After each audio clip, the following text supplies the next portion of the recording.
Bir gün yaxşı niyet bilen yüzlendim sana. Belki de hoş görmedin, bakmadın bana, deydin yok. Men dedim güneş doğuptur, sen dedim kara. Men dedim kışta gidenle iyi düşür kara, deydin yok.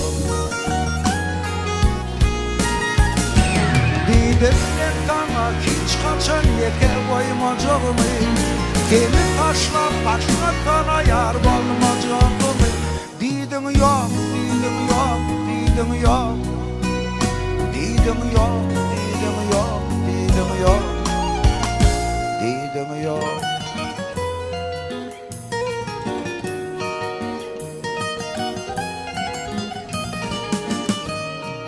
Sen dedim yıldırım kimin çalışır aylar.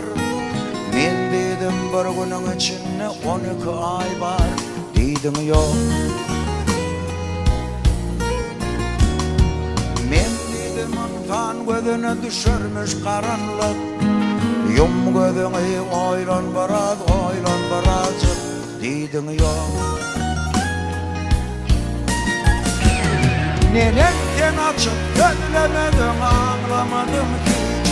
Köyde seni indi mecbur, mecbur bolluk hiç. Deydin yok, deydin yok, deydin yok, deydin yok, deydin yok, deydin yok, deydin yok.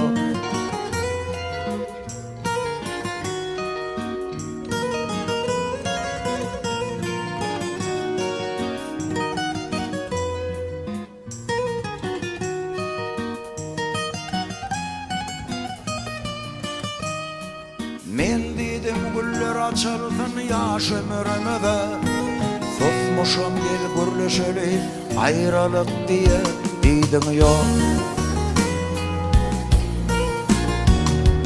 Sen dedim kuşlar uçanla kanat açarlar. Men dedim yıldızlar gökten yağdı taçarlar, deydin yok. Dedim ben sana hiç kaçan yeke koymacağımı, seni taşlap başka sana yar olmacağımı, deydin yok, deydin yok, deydin yok, deydin yok, deydin yok, deydin yok, deydin yok.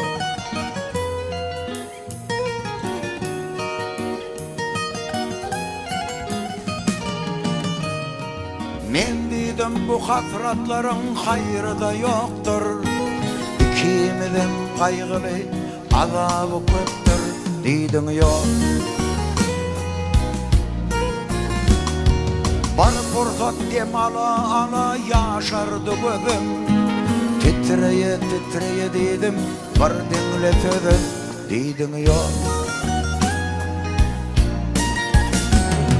Neden sen açıp gözlemedim, anlamadım hiç. Köyden de seni indi mecbur, mecbur bolluk hiç. Deydin yok, deydin yok, deydin yok, deydin yok, deydin yok, deydin yok, deydin yok.